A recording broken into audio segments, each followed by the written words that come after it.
from the city that never sleeps. 17 miles from Madison Square Garden, New York City. It's America at Night with Rich Valdez, America's favorite late-night talk program, featuring interesting guests from around the world and calls from across America. And now, here is your host, Rich Valdez.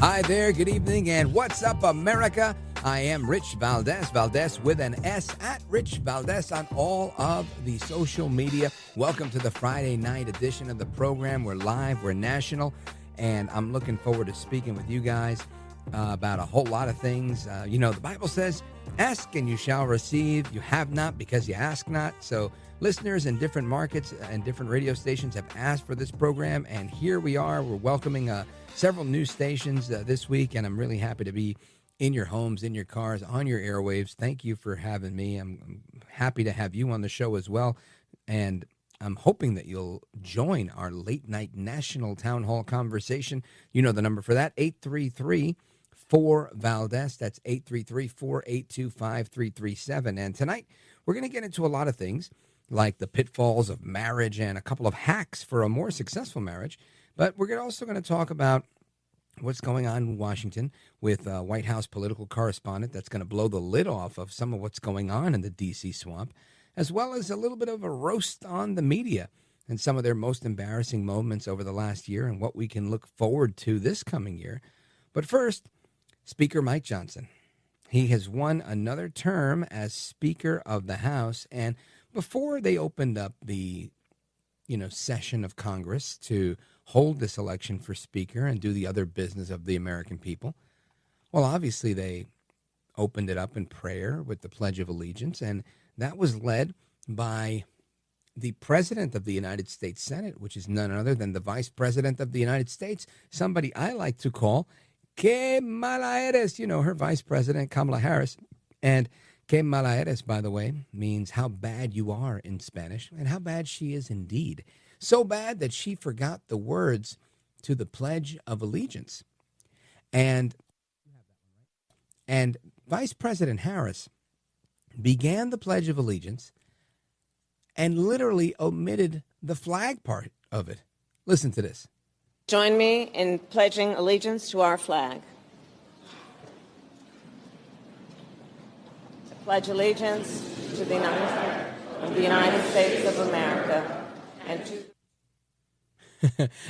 We pledge allegiance, and she forgot half of it, right? Anyway, I'm glad she tried to recover there. And the funny part of it is she gets caught out there, and this makes its way to social media and whatnot. But that's just the beginning. The real big story of the day, Mike Johnson, right? And if you listened to this show last night or at any point, I think I've said more than once that Mike Johnson was going to win very smoothly today, and he did. And I think that's not a surprise, so it's not like I'm Nostradamus or anything. But we have a clip of that vote coming in, and I want you to listen to this. And the Honorable Tom Emmer of the state of Minnesota has received 1.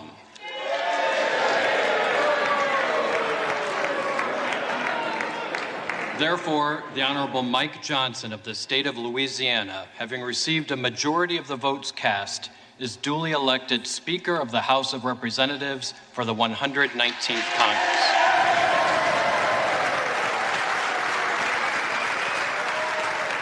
And everybody seemed to be very happy about that. Now, Speaker Johnson reacted to this by, giving his victory speech and thanking everybody he had to thank and all of those platitudes. But he also threw some policy positions in there, right? Some strategy, what he plans to do moving forward. He talked about securing the border and how that's going to be one of the top agendas for this Congress, his Congress. Listen to this. We will act quickly, and we will start by defending our nation's borders. That's the number one priority. Yes.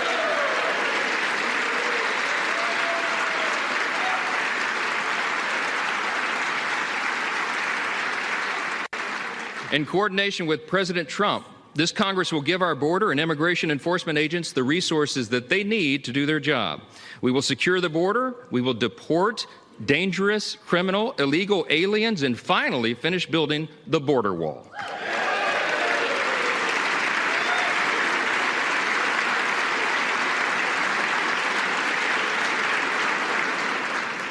You said you'd work with us on that, Hakeem. I'm counting on it.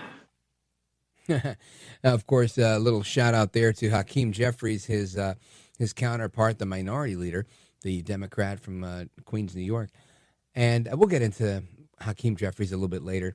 But some of what's going on in Washington, and speaking of Washington, I wanted to just tease this real quick because the United States Surgeon General issued a new warning today linking booze with cancer.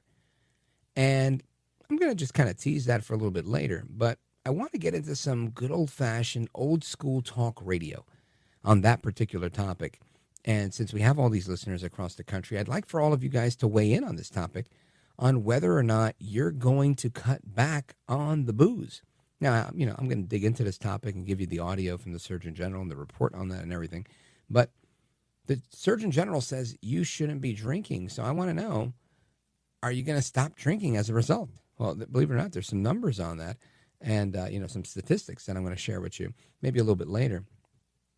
And, of course, the number to chime in on this program, 833-482-5337. And tradition on this program is for the final segment of the show to be open phones across America. Now, this is not a tradition that I've created. This is a tradition that predates me and predates even my predecessor, the late, great Jim Bohannon. This is something started by the legend Larry King. And open phones across America was a tradition on this program that hasn't stopped. It was continued by Bohannon. It's continued by you and me, and it's one I look forward to. And the reason why is because having such a large footprint in national radio, and no doing of my own, right? I walked into this like this. This is the hard work of Larry King and Jim Bohannon, but we maintain it.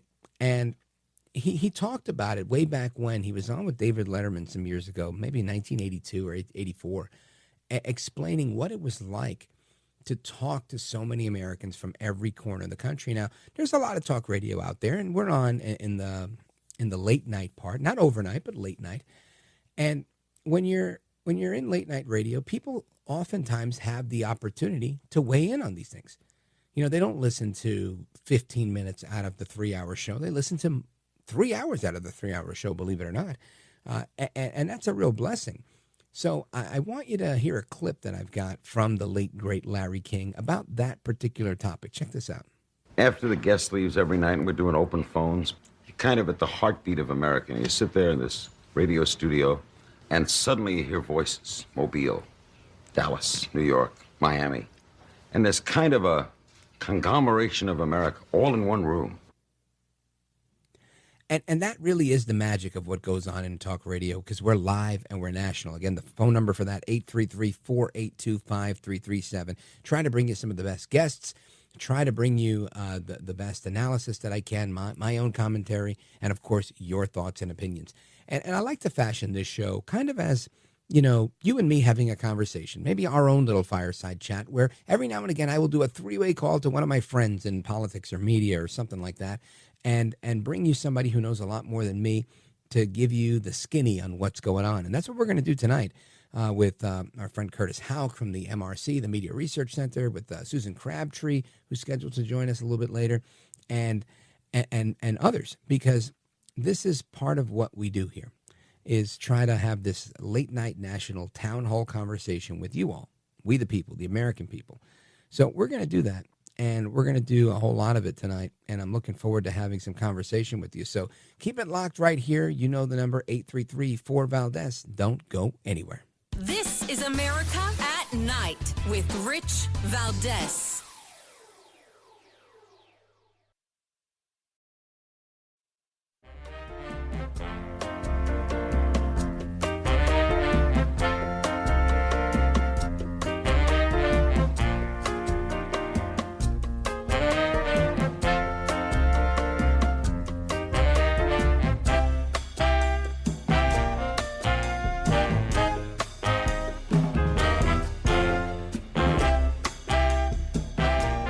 The best guests, the best opinions. This is America at Night with Rich Valdez. All right, amigos, welcome back. Rich Valdez live with you till midnight, 1 o'clock in some parts of the country. And I want to bring in our guest. I want to talk about something. We're going to talk about the top 3 silliest things that the media has said this year. And let me tell you, it wasn't easy coming to the winner, right? We got a couple of runners up, and we're going to go through them all because why not, right? It's Friday night, and we're going to let our hair down and have some fun with this. And to do that, I want to bring in Curtis Houck. He's the managing editor of Newsbusters.com. That's part of MRC, the Media Research Center. Curtis Houck, welcome back. Happy New Year. Always a pleasure to be with you, Rich. How are you? Yeah, likewise, brother. Thank God. I'm doing well. And you guys are giving out the MRC's Worst of 2024 awards, the worst quote of the year on what the media has been saying. And I know, because I've been given the skinny on this, I know who the winner was. But I want to start with the runners-up. And in third place, we've got Professor Jason Johnson. You see him on MSNBC. You see him on CNN. He's a rather liberal professor that made some incendiary comments, and I'm going to play it, but I want you to kind of set it up. What are we about to hear? Well, Jason Johnson is a comic book author, and he is he used to be with The Root, and now he's with MSNBC, and needless to say, he kind of loses his noodle here talking about Trump. All right. So we're going to play this clip from Dr. Jason Johnson. Check this out. There are lots of people who are perfectly happy with black people being murdered on a regular basis. Let's be honest, they're happy to see black people be killed. And or bare minimum, I think the most charitable interpretation is black people being killed to them, to politicians like Ron DeSantis, to politicians like Cameron in Kentucky. Black people being killed is just the cost of doing American business. Now, I just want to, for note, because this is radio, Cameron in Kentucky, Cameron is black. Daniel Cameron's a black man. I mean, this guy is so overboard here. Curtis Houck, you guys rank this guy as the third runner-up. What's your reaction to hearing that? I mean, it's just so unglued. I mean, this guy is one of those racial arsonists out there. He goes out and tries to divide the American people as best as possible. It's almost like a Mad Libs. Like, if I can just pick a, superlative, adjective, verb, call it a day. You know, I mean, you just have to wonder with these people, do they just kind of like a random word generator? Is that really what we're dealing with when you're talking about all these insults? Yeah, it really strikes me as I feel like, there's an old saying in academia, publish or perish. And I feel like for some people, rather than publish, they'd rather appear on television. If they can get a cable news spot somewhere where they can go and pontificate a little bit, that helps them with their professorship and whatnot. And I feel like he's out there and he's like, you know what, I will throw as much gas and as many bombs as I can just to make sure I stay on TV and saying these types of things. And that's not that uncommon in the media, is it? No, and this is one of the issues, Sumi, that I really run into on a daily basis. You just wonder, do these guys, read? Do they touch grass? Do they talk to other Americans? You just have to wonder sometimes, Rich, with these folks that, you talk about Joy Reid or Stephen Colbert, Don Lemon of yesteryear. You're really concerned about some of these folks. If it weren't so funny, you'd be concerned because these people make a lot of money to say those kinds of things on television. And unfortunately, a lot of people believe them. Yeah, listen, I agree with you. A lot of people believe it because you know why? There's a lot of good working people in this country, hardworking people, that they go to work and they raise their kids and they turn on the TV and they don't do what you do for a living or what I do for a living. They do what they do for a living and they turn on the news and they're thinking they're getting the truth. And instead, they're getting the bombast coming out of this guy, Jason Johnson's mouth about how, people aren't satisfied unless they see a dead black man. And I think this couldn't be further from the truth.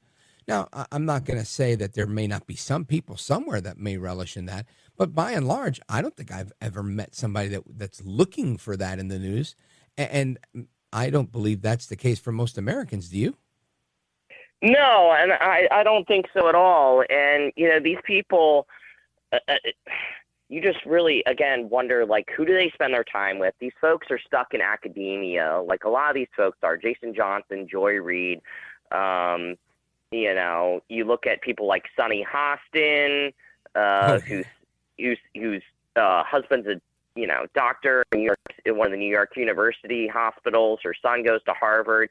You just like start to paint a picture once you peel back the layers. Once you go on social media and you look at these people's LinkedIn pages, you can very quickly see that they're only in a select areas of the country. They hang out with only select groups of people. These liberal arts departments at these universities that are dying, that are hemorrhaging. And unfortunately, we need the humanities. We need classic liberal, classically liberal, well-rounded students, but we're not seeing that. And as such, the American people are responding to this by abandoning these kind of people because, parents look at this and they're saying, I'm not spending money to send my kid to listen to Jason Johnson or Joy Reid or Nicole Hannah-Jones, teach them journalism. Why would you do that?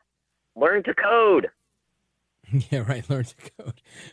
Focus on STEM, which I do think is important, by the way. Folks, again, I want to remind you we're on with Curtis Houck, managing editor of Newsbusters.com. That's part of MRC, the Media Research Center, and they do amazing work. We're ranking the MRC's Worst of 2024 awards, and this is the third place runner-up. Jason Johnson getting number 3 for his comment about people in America, Trump supporters in particular, not satisfied until they see a dead black man. His words, not mine. He's number 3. Now, moving to number 2. I'm not going to let the cat out of the bag entirely, but I am going to say this is somebody that is known for making very incendiary comments, somebody who I believe really just, puts a lot of effort into it and says, what can I say today that's, really, really, really out there that's really going to, turn some heads and roll a few eyeballs. And she does it well. And I've already let too much of the cat out of the bag. It is a she. I'm not going to say who it is just yet. But in the number 2 place, we're about to find out who it is. Now, this particular clip has to do with some racialism, some anti-Trumpism, and how all of this somehow, in some way or another, is tantamount to apple pie, right? It's the same as Americanism. So I'm not going to play the entire clip for you just yet because we have a break coming up. But I will say I think you're going to enjoy it, and you've got to stick around to make sure that you could hear it and get the analysis and the reaction from Curtis Houck, again, managing editor of Newsbusters.com, which is part of MRC. And I want to remind you real quick, the phone number, if you want to react yourselves, 833-482-5337, 833-4-Valdez. Somebody made a comment yesterday, Curtis, to me, saying, why don't I let the callers talk to the guests? And I never said I wouldn't. So if you want to talk to Curtis, I'm happy to put him on the spot. I'm sure he can handle it. So you can give us a call, 833-482-5337, 833-4-Valdez. And coming up straight ahead, we've got number 2 in the runner-up category for the Media Center, the Media Research Center's worst quotes of the year from the left within the media. Don't go anywhere. I'm Rich Valdez.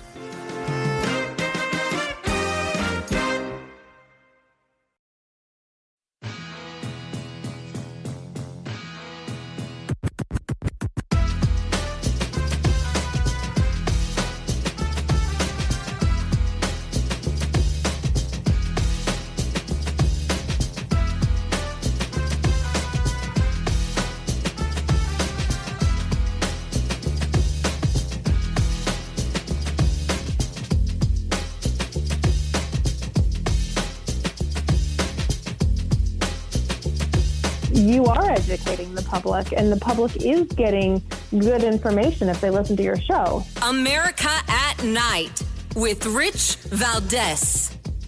Call now, 833-4-Valdez. That's 833-482-5337. 833-4-Valdez. That's Valdez with an S. All right, amigos, welcome back. Familia, it's Rich Valdez keeping you company till midnight, 1 a.m. in some areas.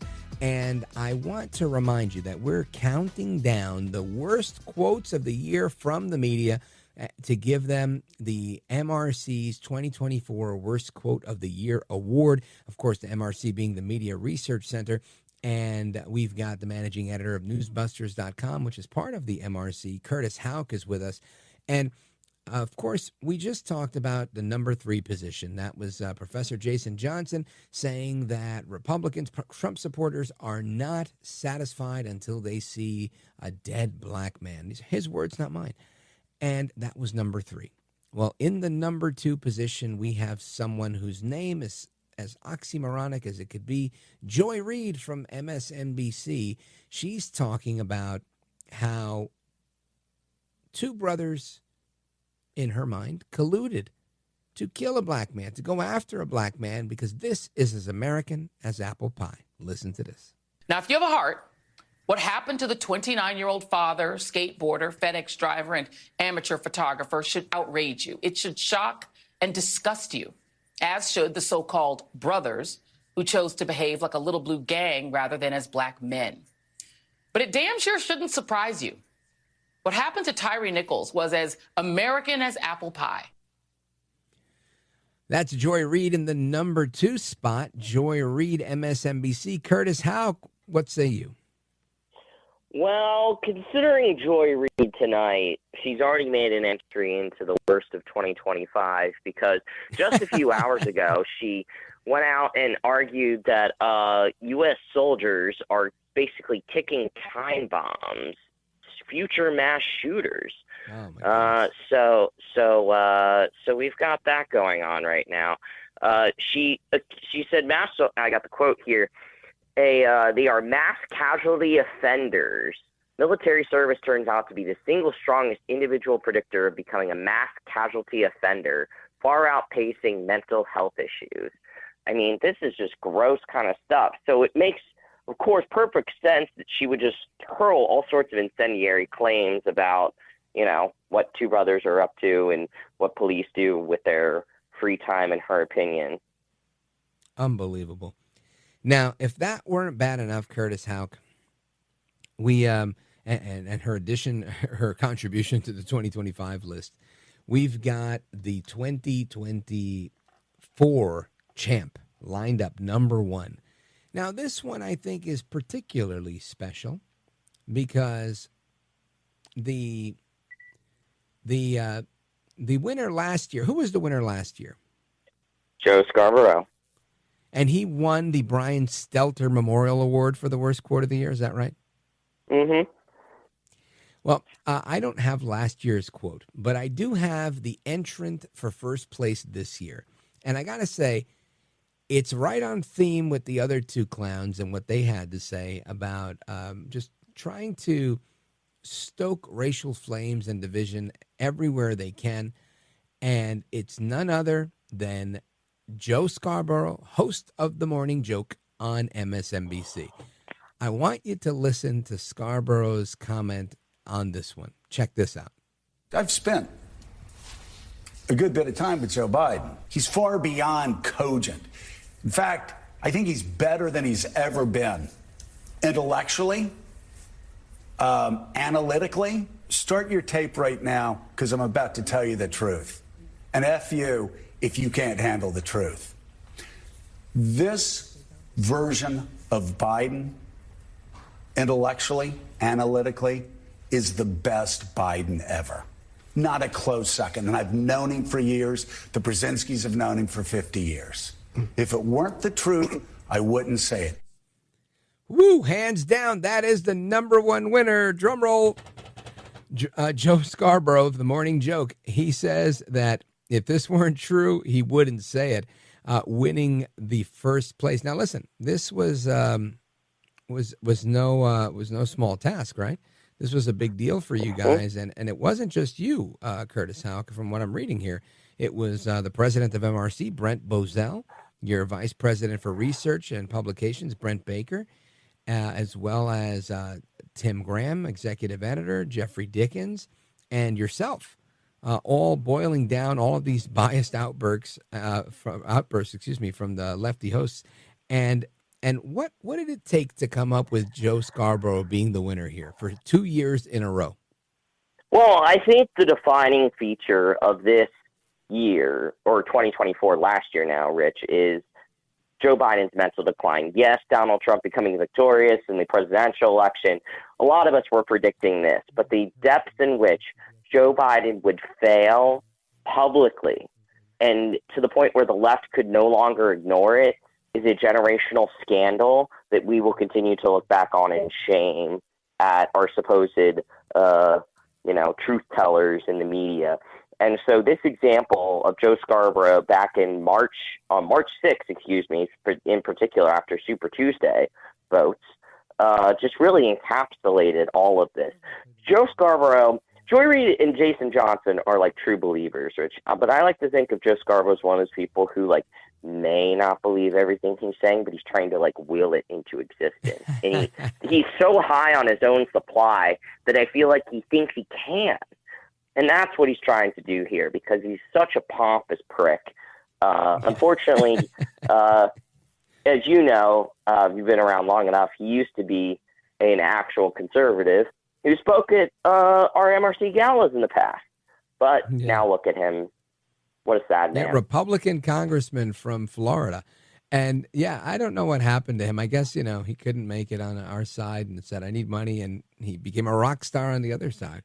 But Joe Scarborough, he while he's saying Biden's the smartest guy he knows and Biden's saying Hunter's the smartest guy he knows, as soon as Trump won the presidency, Joe Scarborough changed his tune, right, Curtis?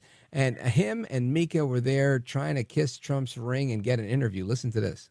Over the past week, Joe and I have heard from so many people, from political leaders to regular citizens, deeply dismayed by several of President-elect Trump's cabinet selections, and they are scared.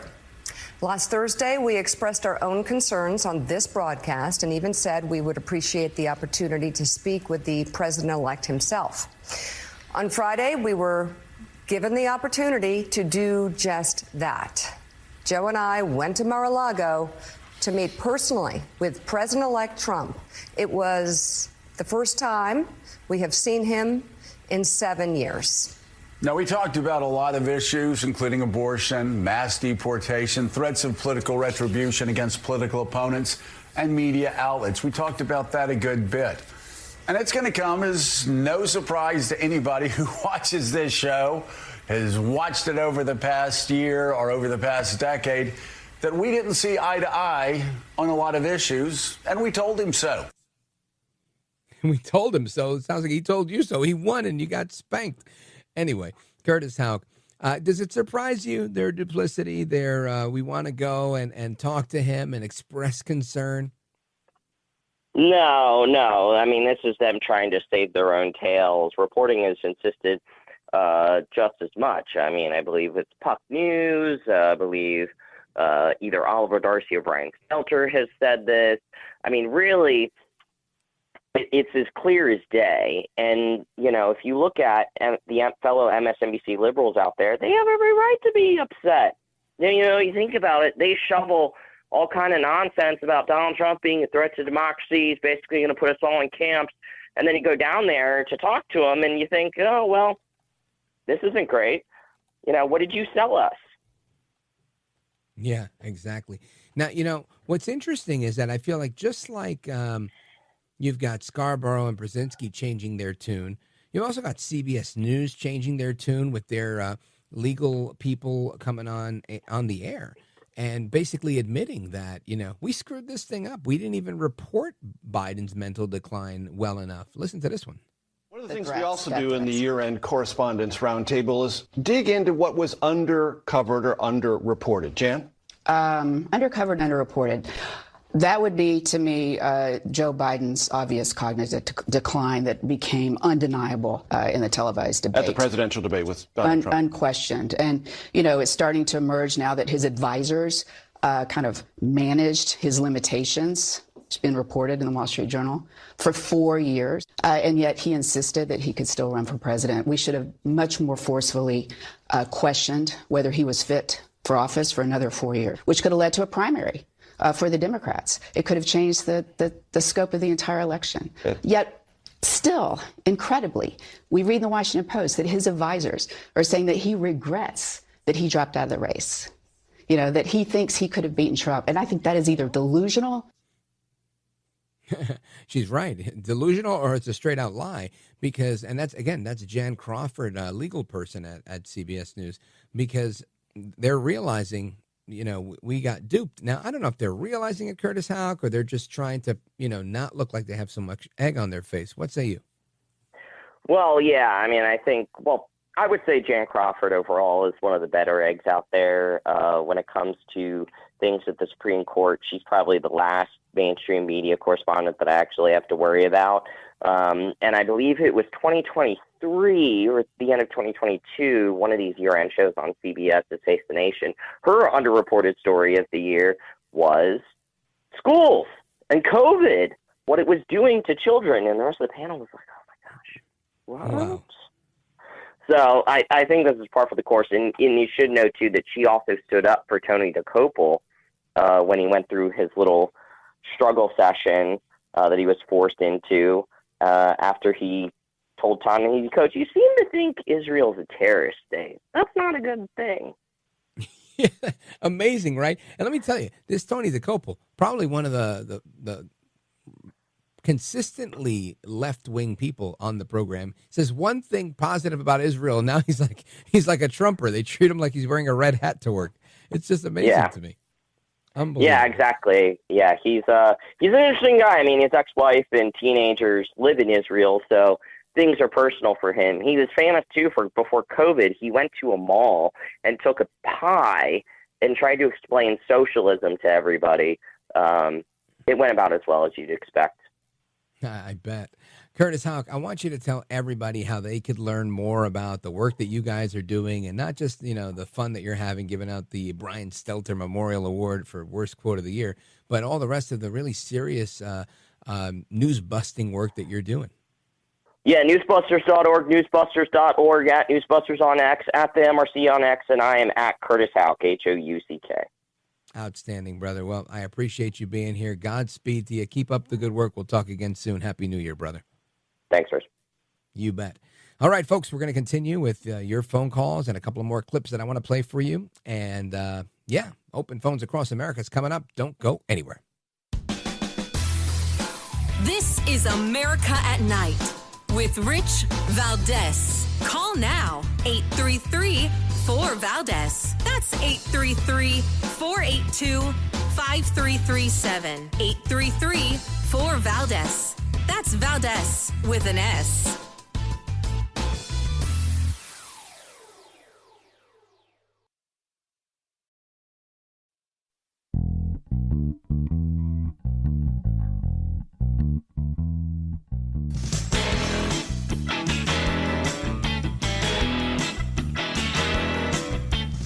Call now, 833-4-VALDEZ. That's 833-482-5337. 833-4-VALDEZ. That's Valdez with an S. All right, amigos, welcome back. Familia, we continue our conversation. And just like Mike Johnson today getting reelected as Speaker of the House after his endorsement from Donaldus Magnus El Trompito, the 45th President of these United States, he gave his victory speech, and I played the clip earlier where he said, you know, we're going to be deporting the people that need to be deported, the criminal aliens, et cetera, et cetera, et cetera.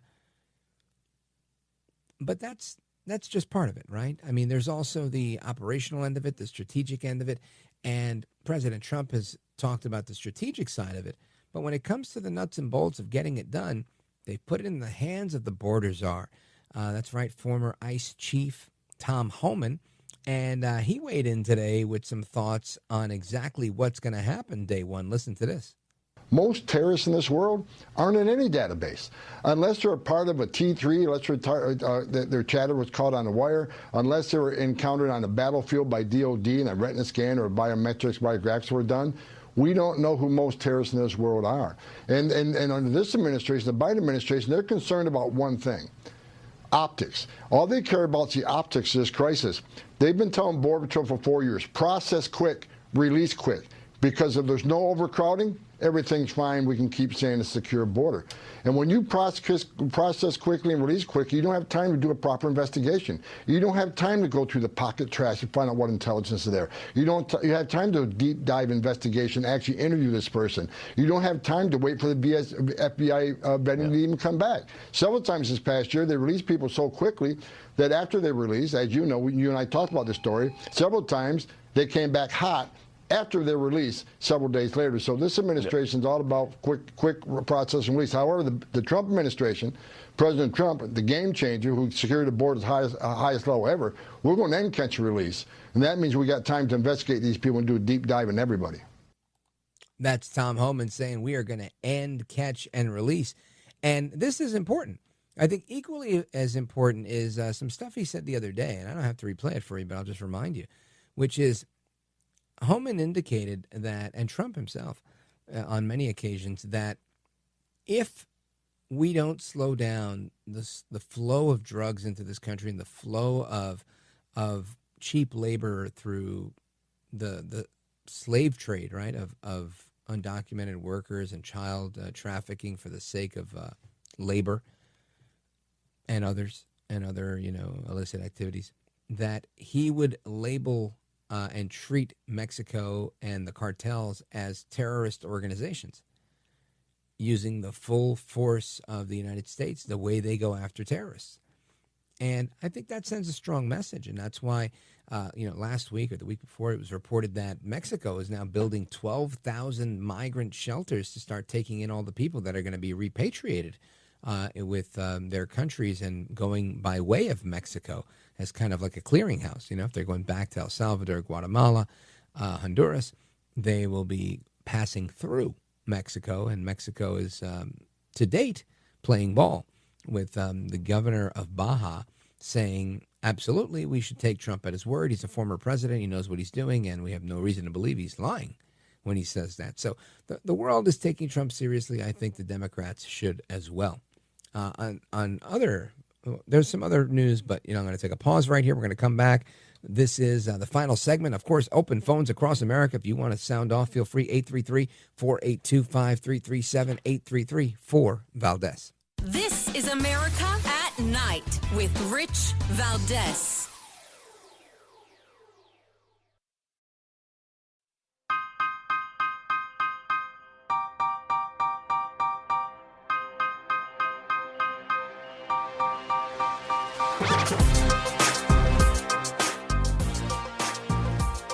All right, amigos, welcome back, America.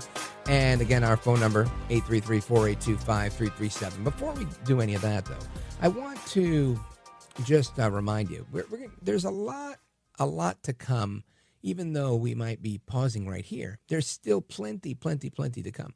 And some of the things that matter most in America are the basics, right? How we raise our kids, how we treat our spouse. Are we getting married? Are we having kids? What's our birth rate look like? Are we still getting divorced at the rate of 50%? These are the things I think that matter most in life, because that's what life is made of, right?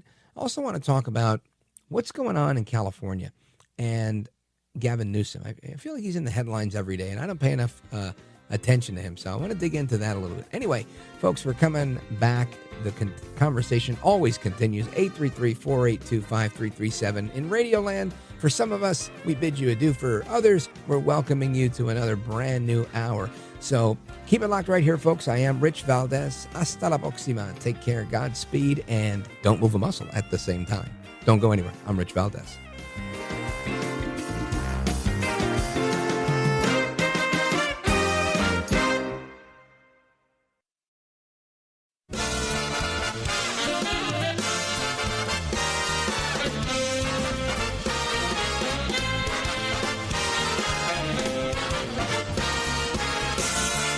Live from the city that never sleeps.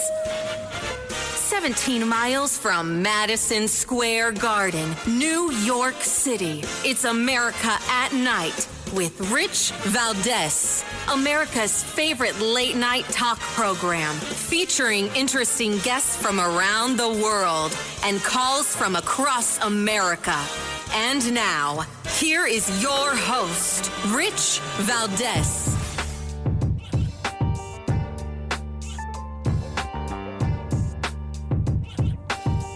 Hi there, good evening, and what's up, America? I am Rich Valdez, Valdez with an S, at Rich Valdez on all of the social media, your liberty-loving Latino amigo. Happy to be here with you this Friday night. We're live, we're national. Here's the phone number, 833-482-5337, 833-4-Valdez. And tonight I want to talk about a lot of things. On the agenda, we have slated to talk about marriage, the pitfalls of marriage, a couple of life hacks to get you through a successful marriage. Plus, we are going to have a conversation with a White House political correspondent to talk about what's going on with Gavin Newsom and the radicals and con artists and traitors that killed the California dream, as well as the news of the day. And some of that includes Mike Johnson, right? Mike Johnson won the speakership today with a healthy majority. There was a vote that occurred, obviously, earlier after Kamala Harris forgot the Pledge of Allegiance, and they went ahead and had the vote. And one of the congressmen that was, kind of like a Never Johnson, if you will, saying, I wasn't going to vote for him, he actually did an interview earlier saying that he changed his vote for the speaker in favor of Mike Johnson after speaking with El Trumpito, Donaldus Magnus, the 45th and 47th president of these United States, Donald J. Trump. Listen to this.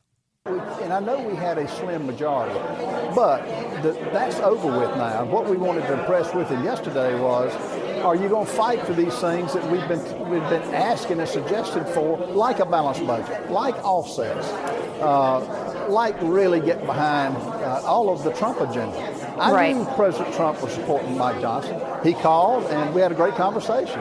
But I knew where he stood. What did he say to you, sir? He just said Mike Johnson is the only one that's got the support among the body to become Speaker. And I get that. But, the only way I had to let my voice be heard was what I did. Again, that's Ralph Norman, a Republican, who changed his vote and did, in fact, vote for Speaker Johnson. Again, Speaker Mike Johnson reelected as Speaker of the House. And this is good. This is good for the Agenda 47. This is good for the American people. This is good for the America First movement, Make America Great Again movement. All those things trending in the right direction. Amen. Praise God. Hallelujah. But there's other things that aren't trending in the right direction. Now, prior to taking a break for Christmas and coming back to you all and some of these new stations and new listeners, and I'm grateful for that, we were talking about drones, right? I grew up in Brooklyn, but I live in Jersey now. And all over Jersey, there were drones all over the place. And everybody wants to know, where are these drones? What are they looking for nukes? Are they good guys? Are they bad guys? It's the government. It's not the government. It's this, that, and the third. Well, now, Senator Rand Paul, he had a lot to say about this. Senator Rand Paul was saying that this is really was just nothing more than a power grab for the federal government.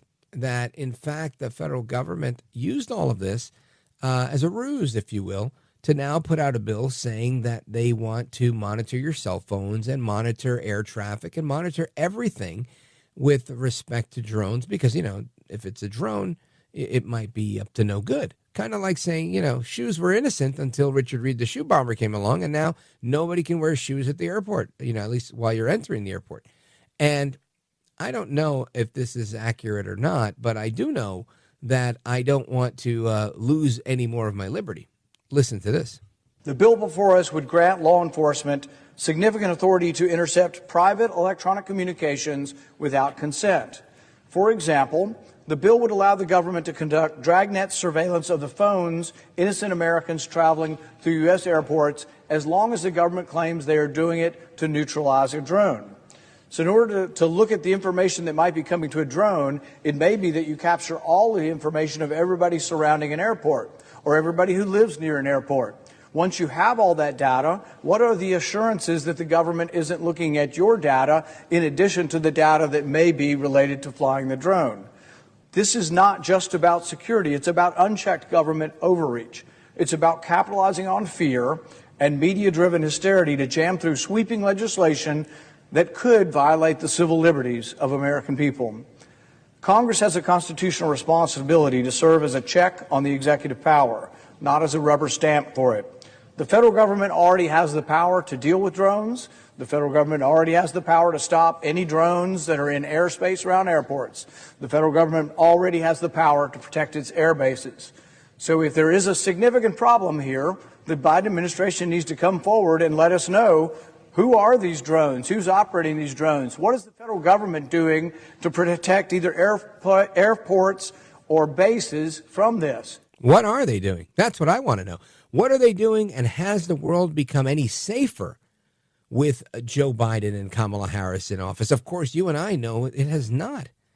And Senator John Thune, who is, incoming here, he says that the world's becoming a more dangerous place under Harris and Biden. He said this earlier today on Fox News. Listen to this.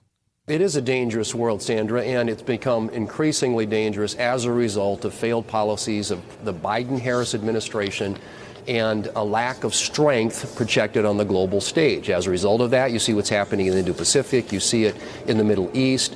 You obviously see it at our southern border. These are all examples of failures of policy by this current administration and why we so desperately need the Trump administration to come in and project strength on the world stage, where people again respect the United States and understand what is at stake when it comes to America's national security interests. Which is why it's we're going to be working. We're going to be working with the administration to get our military readiness to the place where it should be after years of underfunding by the Biden administration.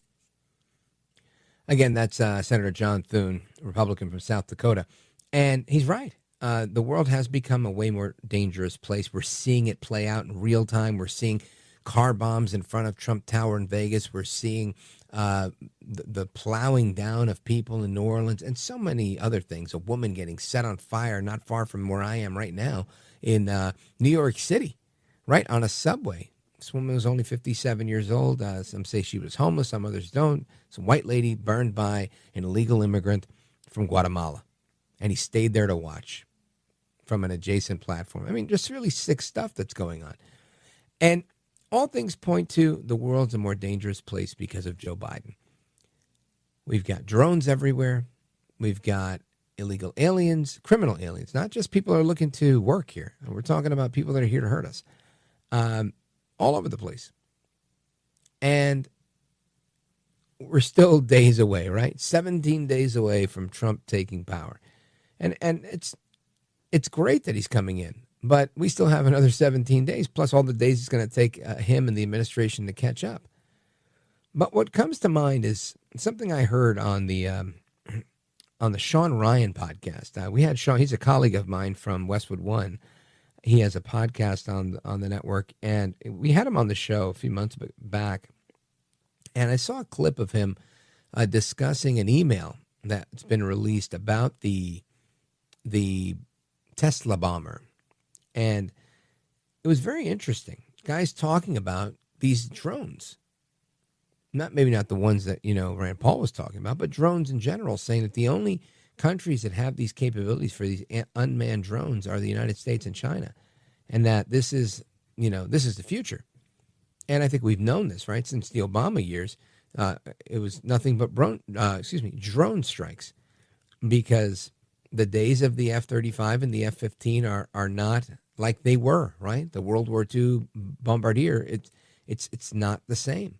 You can do things remotely from very far away without having to put a human being in harm's way. And that opens up the door to what's going on here. Why are we doing all this, and what's all this power grabbing about? So I want to talk about that. I want to talk about Gavin Newsom as well and all the crazy stuff that he's doing. So I want you to keep it locked right here. We're going to have a conversation on all of those topics, as well as Newsom and the craziness happening in China, because I think it's all noteworthy. And, of course, I want to get to your calls. Forgive me for not getting to them sooner. 833-4825-337, 833-4-VALDEZ. This is America at Night with Rich Valdez.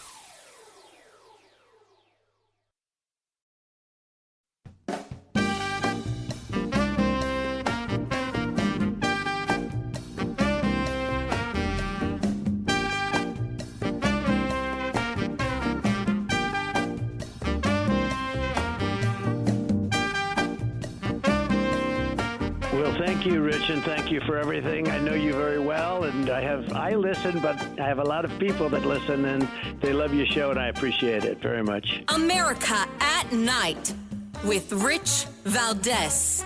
ABC 10 can announce it's won a lawsuit against Governor Gavin Newsom seeking to obtain public records of secret meetings between Newsom staff and PG&E. A Sacramento judge ruled the governor must hand over calendar entries. It raises big questions about how transparent government needs to be and whether we can hold our officials accountable. I want to go ahead and bring in investigative reporter Brandon Rittiman, who's been pushing to get all of these records.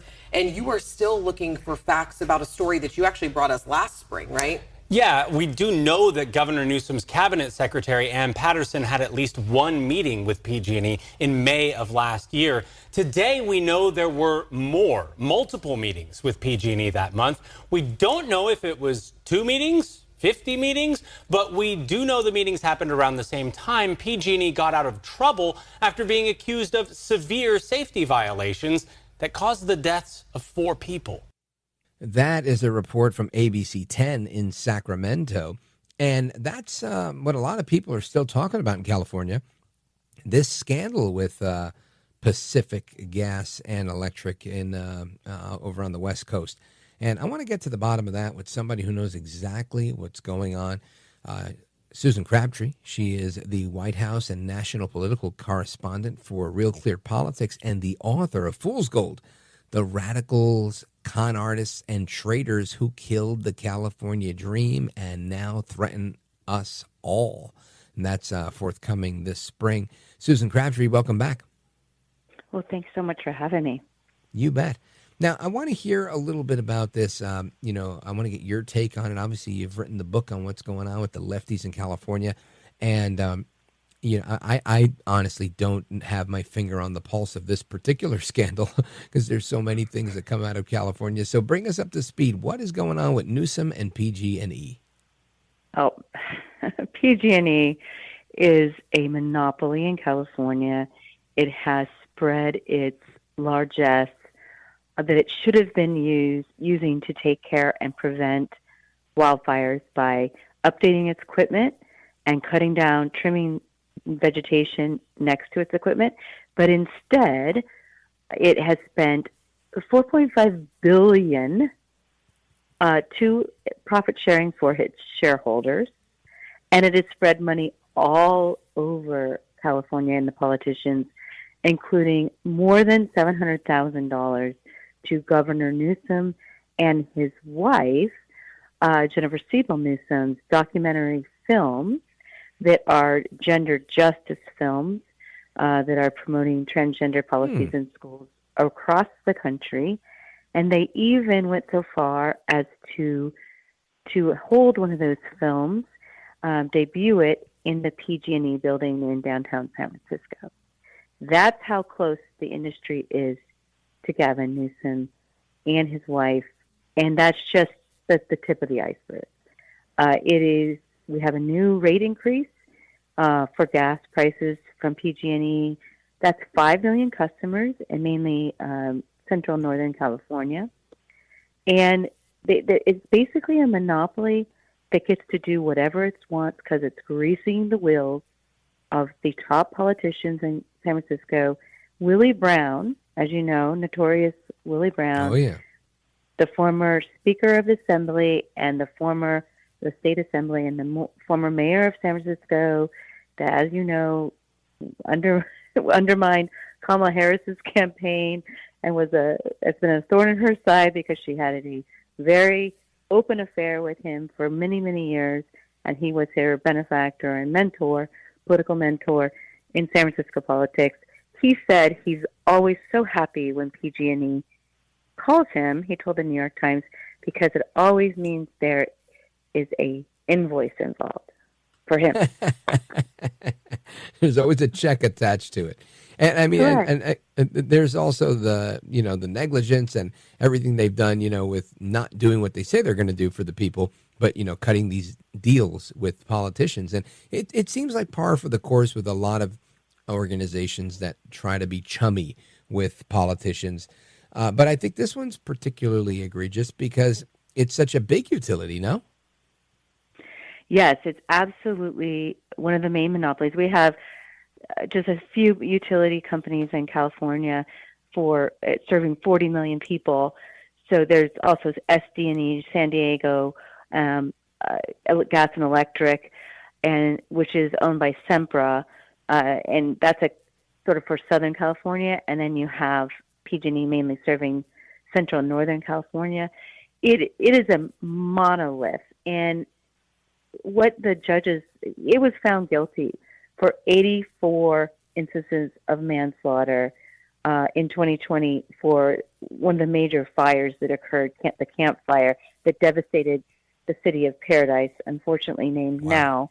But these payments from PG&E were very trickled out to the victims of these wildfires. They were having to live in RVs on their homes, on their former land of where their homes formerly stood, but were then ashes for years before PG&E paid them out. And the problem, the problem was that they were too busy. Newsom was doing a backroom deal, as Brendan Ritterman, the ABC 10 reporter, has so excellently reported that you had on before, that you had a recording of him.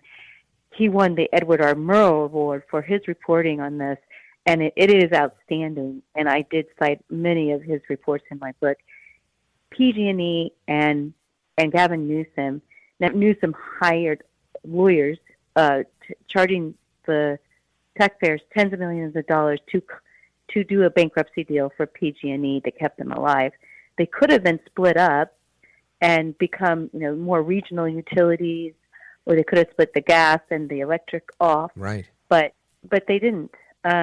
Newsom was instrumental in this, even though the Wall Street Journal has done excellent reporting on this as well, and they say that PG&E was responsible for 1,500 wildfires. Wow. Between 2014 and 2018. That's basically one a day. Well, and this comes on the heels of them being found liable of manslaughter for, you said it was 10 or 15 counts? 84. 84, excuse 84 me. Wow. people. Unbelievable. 84 people. And they keep paying their executives millions and millions and millions of dollars. There's still too much profit sharing. And they keep increasing the rates on their customers to justify undergrounding the utilities that they should have done years ago. And it's just unbelievable. And it continues. Folks, we're on with Susan Crabtree. She's the author of Fool's Gold, The Radicals, Con Artists, and Traitors Who Killed the California Dream and Now Threaten Us All. We're going to hear more about her book. Plus, I want to get her thoughts on what's going on in the D.C. swamp as well. Keep it locked right here. It's Rich Valdez coming right back with Real Clear Politics White House national correspondent Susan Crabtree. Don't go anywhere.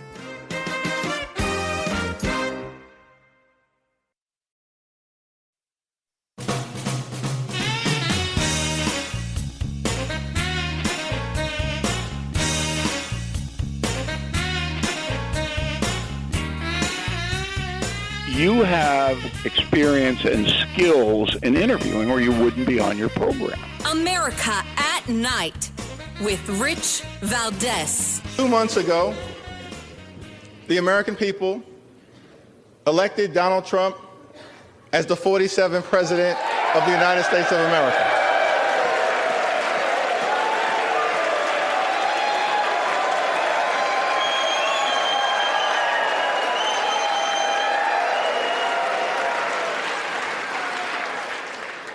Thank you for that very generous applause. It's okay. There are no election deniers on our side of the aisle. You see,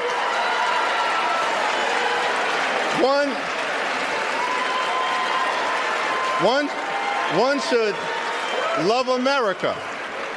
One should love America when you win and when you lose. That's the patriotic thing to do, and that's the America that House Democrats will fight hard to preserve because we love this country. That is, of course, Democrat Minority Leader in Congress, Hakeem Jeffries. And just like there is a swamp like Gavin Newsom in California, there is a swamp in Washington. And that's what's going on here. And you've got the Minority Leader over here, Hakeem Jeffries, having the gall to say there are no election deniers. Now, it's only a 3-hour show, so I'm not going to be able to play every last clip of Clinton and everybody else denying the elections, including Mr. Jeffries. But we've heard these things before, right? And my question for Susan Crabtree, our guest, who, again, is the author of the forthcoming book, which I recommend you pre-order right away, one for yourself, one to give away to a friend, Fool's Gold, the radicals, the con artists, and traitors who killed the California dream and now threaten us all. That's coming out March 11th, just a couple of months. Susan Crabtree, I want you to tell us a little bit about the upcoming, the current Trump victory and what we can expect. We got Speaker Johnson back today. We have a new majority leader in the Senate. But I think there's a lot to be done, and this is just the beginning. What say you? Yeah, absolutely. Speaker Johnson successfully beat down some opposition to his speakership from within his own party. He did a much better job at controlling that opposition than Speaker McCarthy, who I covered for many, many years, since he was an NRCC, basically up-and-coming person. And he did that, and it was very sort of a great symbolic win for Johnson to start the year off strong, and he benefited from Trump's endorsement, as well as Marjorie Taylor Greene, who said she was not opposing him too. So there's a lot of unity, a lot of excitement on obviously the Republican side, and a lot of hope. And I think that it's refreshing because the American people, they weren't buying what the Harris-Biden ticket was selling, that the inflation was controlled, or that it was not increasing. They had curbed its increases. It was, that's a ridiculous statement. That when people are feeling the pinch so much so across the country, and now we're seeing problems with ISIS radicalization in our own country, and concerns about what came across the border, and there is hope that will change. The change is coming, and certainly within the Secret Service, which I've been covering very closely since the assassination attempts against Donald Trump, there is hope from the rank and file that there will be changes to the lack of training that has been going on in the Secret Service for years, and for the DEI problems that we've seen played out and that were recorded time and time and again by numerous committees in Congress and the Independent Review Board, that basically cited inexperienced female agents as the real culprits, along with the leadership, for failing to approve. They kept denying for 2 years increased security for Donald Trump because he was a former president and not the president, and the leader that we know is an extremely lightning rod figure in the world and deserved to have threat-based protection, and he did not receive that. So there's a lot. All my sources in the Secret Service are telling me that they are hopeful that they will get a director in there that will get rid of these ridiculous DEI policies and restore some strength and improve the morale at the Secret Service. I would hope so. And folks, again, we're on with Susan Crabtree. She is the author of a column on RealClearPolitics.com. She's the White House and national news correspondent for Real Clear Politics, and previously served as the White House correspondent for the Washington Examiner. As I mentioned, she's the author of the book, Fool's Gold, The Radicals, Con Artists, and Traitors Who Killed the California Dream and Now Threaten Us All. And Susan Crabtree, your thoughts on on whether what Jeffrey said at the beginning of this segment, that there are no election deniers on his side of the aisle, when we've heard Jamie Raskin and others say, we got to get the bodyguards, we're going to have to oppose this thing. I don't know if he moves forward with that or not in 3 days on January 6th. But what are you hearing? What are your sources telling you? Well, it's sort of a ridiculous statement for him to make when we had a 2020 election where Joe Biden was campaigning from his basement, and we had radical new election laws and all mail-in voting instituted in many states, including California, where ballot harvesting is pushed to the limit of what is respectable in campaigns, and so Republicans are trying to match it, and it's just a bizarre, brave new world with all of the campaign laws that were implemented during COVID in 2020. So, but nobody's allowed to question whether there was election integrity. I think that's a ridiculous statement. Right. And so, we thank goodness that there was a resounding win, that Trump won by a popular vote, so that there was no contesting it because he won the popular vote by, I think, more than 2 million at last check. So I think that gives him a good mandate. He's appointing people that are going to shake up the system. We'll see what the Senate does with that. Certainly the confirmation hearings, I don't expect some of the nominees to just sail through. There's going to be some tough questioning during the confirmation hearings. But today, which is their job. Correct. It's advise and consent, and that is still certainly a lot of the senators think that presidents should be allowed to appoint their own people, their own cabinet members. You have Lindsey Graham who always says that. I covered Congress for 23 years, so I enjoy the process of watching the confirmation hearings. You learn a lot more about the people that are running our government, and so these are legitimate, and that's how our founders set up the system of government, to have checks and balances. So it'll be an interesting couple of weeks and couple of months here with the confirmation process. But I do expect most of the nominees to go through because of the popular vote win. And today, Donald Trump just named Tammy Bruce, a Fox News commentator, to be the State Department spokesperson.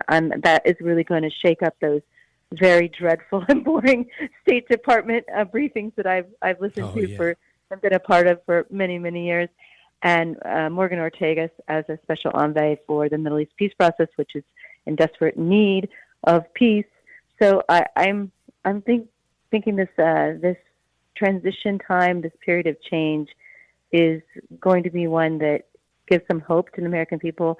I do think that we need to come back to reality. There was just a terrorist attack. There's going to be a time of transition in which the Biden policies are not going to immediately go away, but at least we know there's some people that are going to try to get to the bottom of it, of the problems with in the FBI, the Secret Service, and other great institutions and U.S. agencies that have lost trust with American people. Yeah, that makes sense. Now, I want you to tell everybody, Susan Crabtree, where they get a copy of your book. Well, we are on Amazon. You can go to my x.com page at Susan Crabtree, and you can click on the link to pre-order the book out March 11th. Thankful so much for your letting me promote the book that way. And you can see all of my writings on RealClearPolitics.com. If you just click on writers, you can see, and you click on my name, Susan Crabtree, you can see everything I've written for the last 4 or 5 years. Amigos, get a copy of this book and get one to give away as a gift. It's called Fool's Gold: The Radicals, Con Artists, and Traitors Who Killed the California Dream and Now Threaten Us All. You've just listened to Susan Crabtree for the last half hour explain that she's an expert. She knows this stuff. She's been covering it for decades. She knows it inside and out, as well as the California swamp. She knows the D.C. swamp. I recommend the book. Susan Crabtree, I want to thank you for being here. Thanks for sparing and sharing some time with us, and Godspeed to you. Absolutely. Thank you so much for having me. I really appreciate your interest. You bet. And folks, we come back, your calls and more. You know the number, 833-482-5337, 833-4-VALDEZ.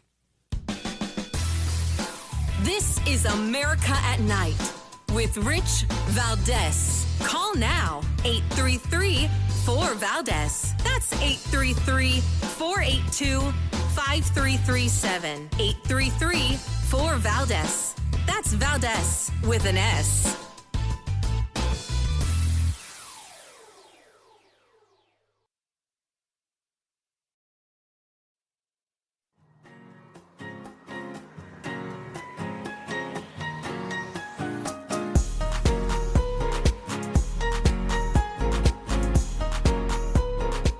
Now, 833-4-VALDEZ. That's 833-482-5337. 833-4-VALDEZ. That's Valdez with an S.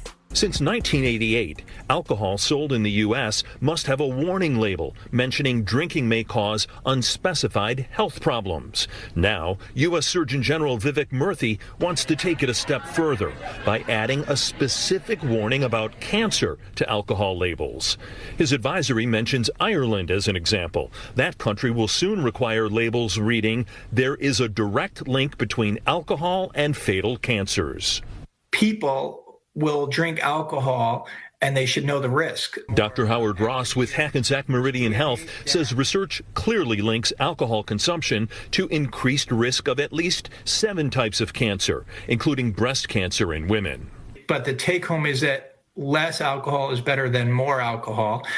No alcohol may be the most protective with regard to cancer risk.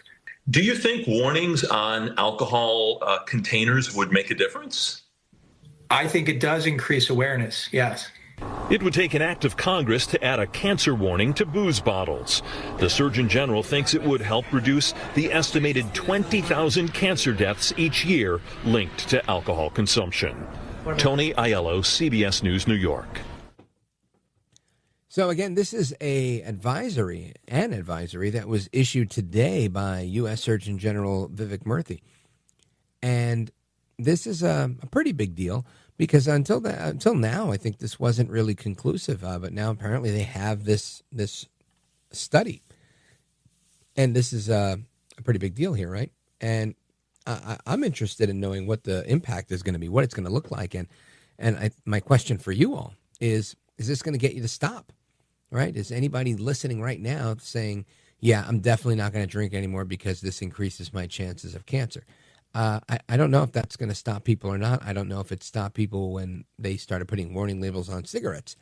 But I'm interested in knowing. Now, I had a little inside track on this because my brother, and thank God he's okay now, but 2 years ago was diagnosed with a throat cancer. And in that time, I remember, a lot of people, including myself, asking him, how do you get that? And he said that the doctor said that it's oftentimes people that, like to drink whiskey and smoke cigars, which he does, or people that have been exposed to certain viruses or whatever.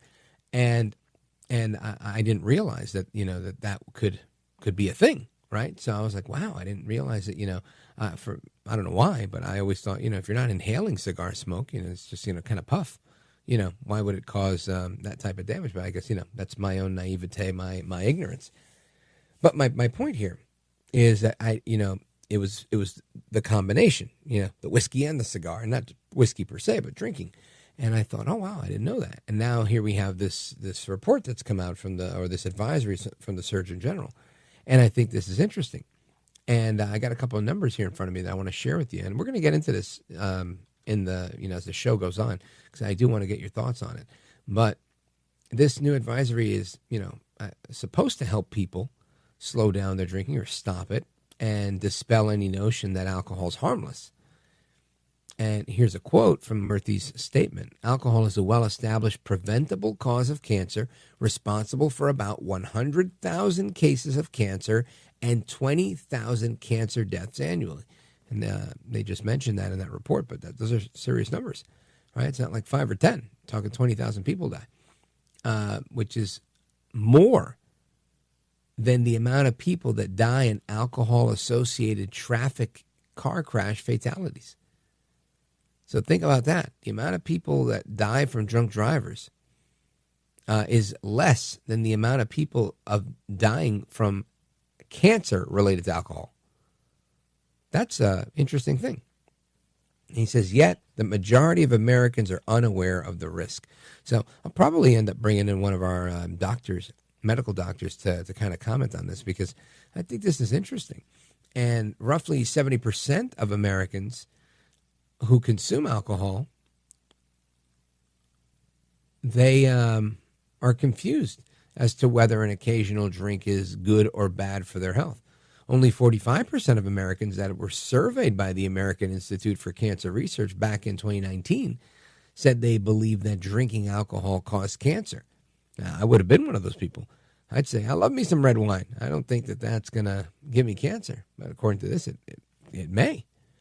So I'm interested in seeing, is this like the climate science stuff or is it not? A lot of confusion comes from prior studies that really weren't robust, based on a methodology that likely isn't accurate. And that's a comment from Dr. Brian Lee. He's a liver specialist at the University of Southern California. So more on that as we continue, plus a couple more tidbits from the swamp. Karine Jean-Pierre says, we're not concerned about the radicalization of folks in the American military. This comes from the people that made the top person in the United States Health Corps, Dr. Richard Levine, or should I say Dr. Rachel Levine. Don't go anywhere. This is America at Night with Rich Valdez.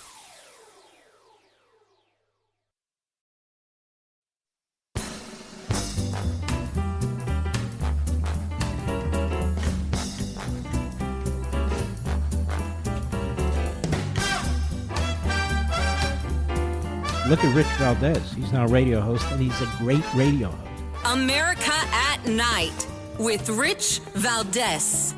Suspects in New Orleans and Las Vegas served in the military. Does the president find that aspect of this troubling, and is he concerned about the problem of radicalization in the military? So look, I'm going to, obviously the FBI is continuing their investigation, so they can speak to the FBI and the Department of Defense, as you just stated, because of their status and affiliation to their military service. I would have to refer you to the Department of Defense to speak to that specifically. I don't want to get into a back and forth on this. What we can say is continue to condemn any form of violence and do whatever we can and continue to do the work, obviously, to make sure that there is a security protocol continues and we protect Americans and certainly communities across the country. I'm not going to dive into the two subjects. That, of course, is Karine Jean-Pierre, KJP, giving a non-answer answer like usual. But the question being, are you concerned about the radicalization of the military or within the military? And I've got to say, she should be concerned about the radicalization in her office, in Biden's office, in all of the administration. There's radicalization everywhere. Whether it's left-wing radicalization, LGBTQ radicalization, you name it. Now you've got some ISIS radicalization within the military. What'd you think was going to happen when we went woke? And then we relaxed the guidelines to let people that, looked like me a few years ago, very overweight, get into the military. Man, we need Pete Hegseth, and we need him fast. Hurry up. Anyway, folks, more to come straight ahead. Don't go anywhere. I'm Rich Valdez.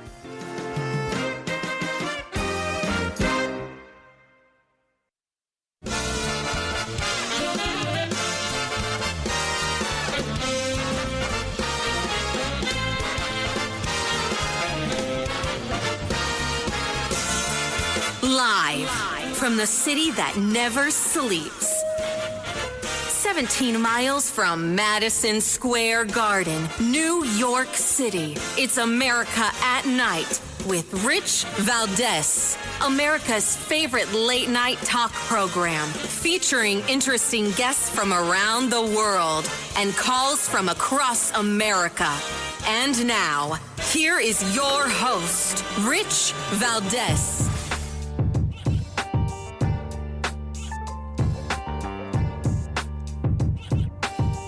Hi there, good evening, and what's up, America? I am Rich Valdez, Valdez with an S, at Rich Valdez on all of the social media.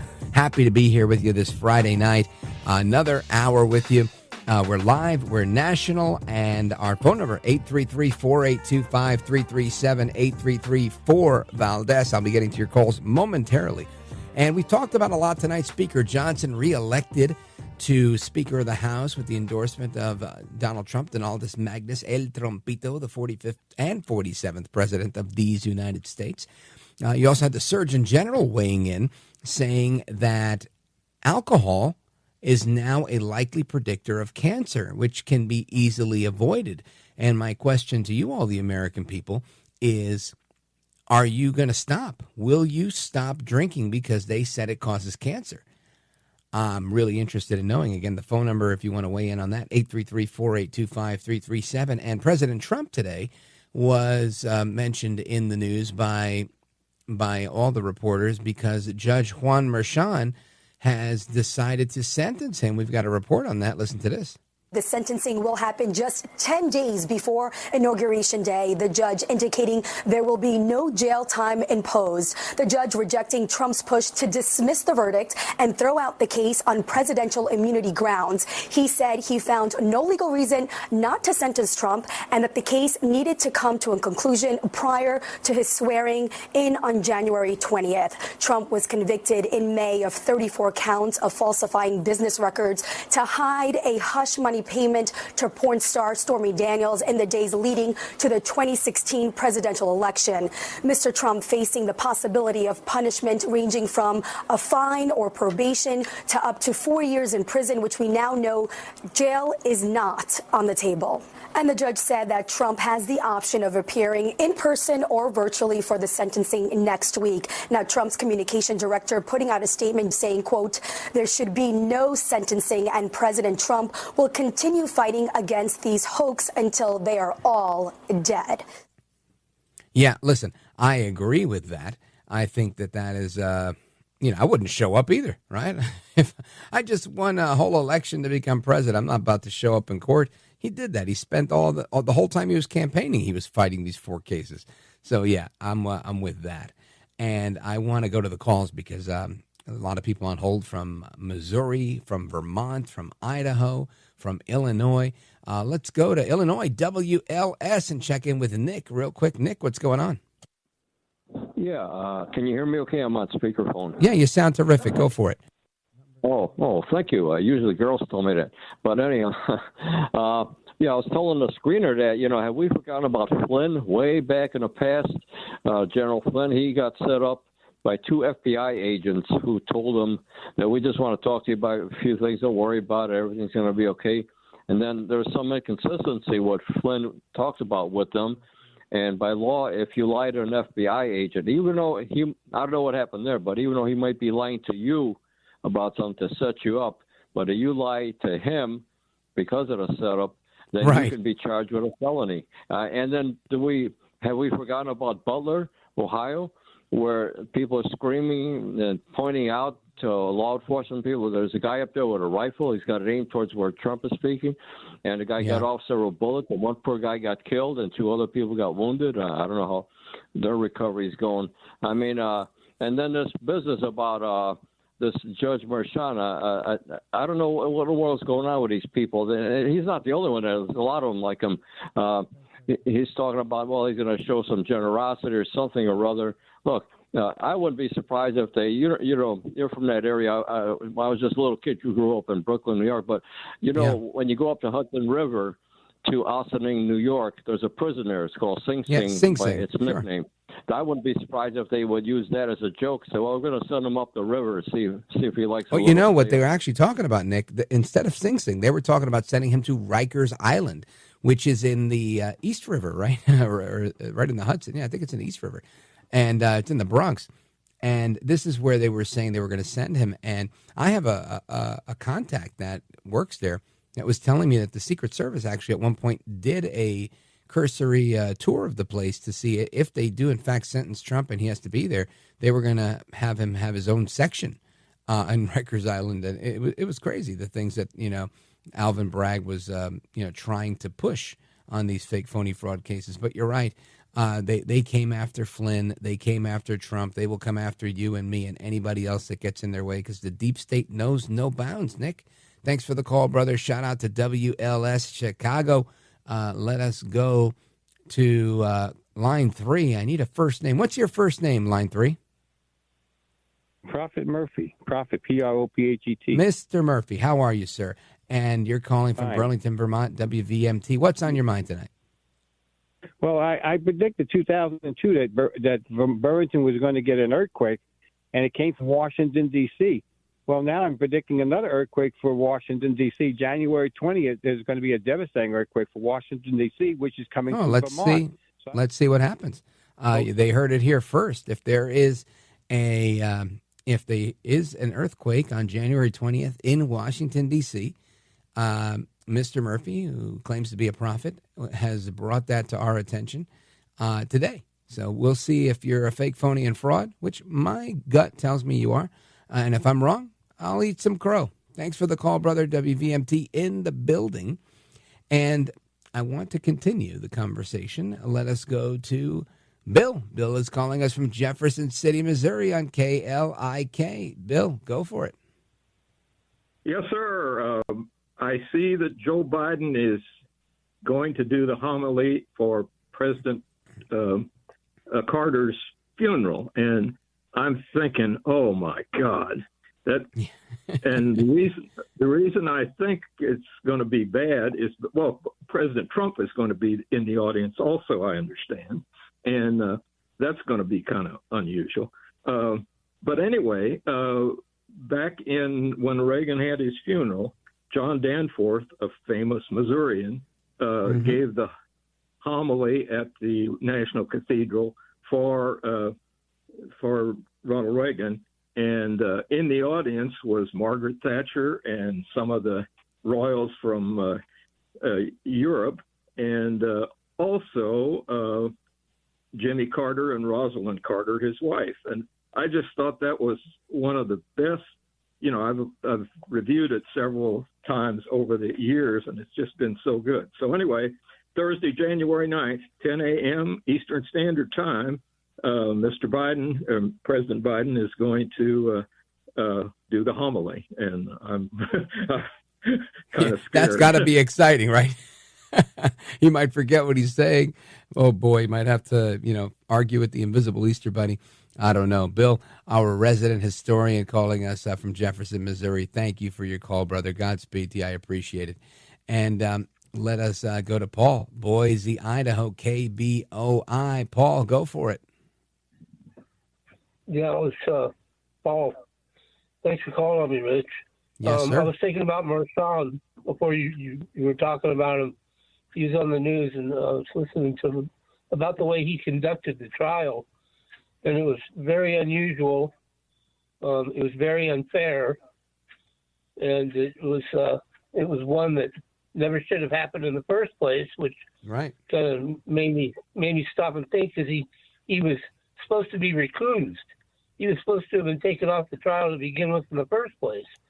I thought, wow, that's kind of going against the grain right there. But there's two things that really stuck out about the trial. The third is that would be that Trump is able to walk a free man from this, and no marks on his record. But the construction workers down the street that were building something, and they all came to a complete halt when Trump came through, and they gave him a standing ovation.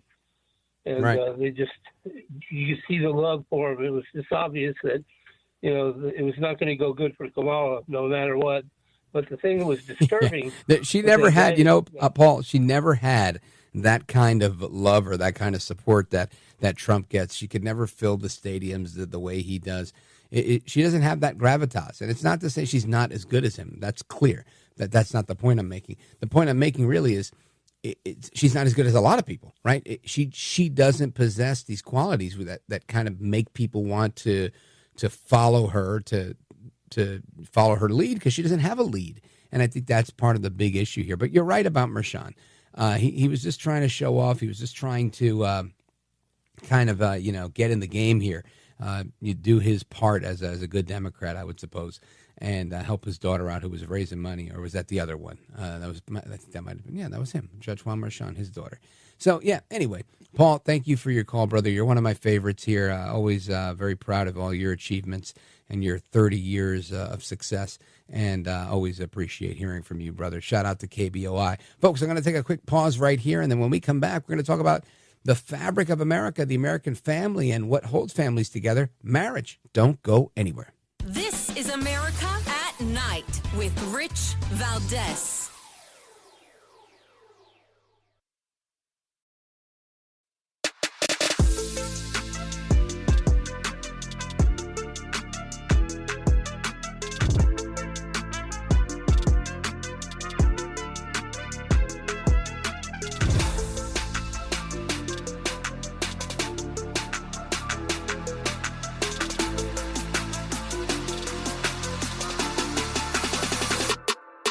Now, 833-4-VALDEZ. That's 833-482-5337. 833-4-VALDEZ. That's Valdez with an S. Japan is facing a crisis, a declining birth rate, an aging population, and a shrinking workforce. As these challenges grow, some political leaders have proposed controversial ideas to address them. Recently, Naoki Hayakuta, leader of Japan's Conservative Party, made waves with an extreme proposition that sparked outrage across the country. In a November 8th speech, Hayakuta suggested banning women from marriage after age 25 and requiring them to undergo hysterectomies at age 30. He argued this would increase the birth rate by compelling women to have children earlier. He even proposed barring women from college past age 18. The comments were met with widespread outrage. Actor Chizuru Higashi called it terrifying, asking if Hayakuta thought the declining birth rate was solely women's responsibility. Author Sumi Kawakami described it as a call to violence against women, noting that such rhetoric degrades political discourse in Japan.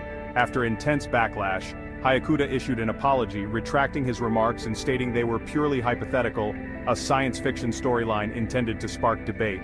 But many critics, including author Isui Ogawa, argued that framing these extreme ideas as fiction trivializes the harm caused by such language. Japan's fertility crisis is real.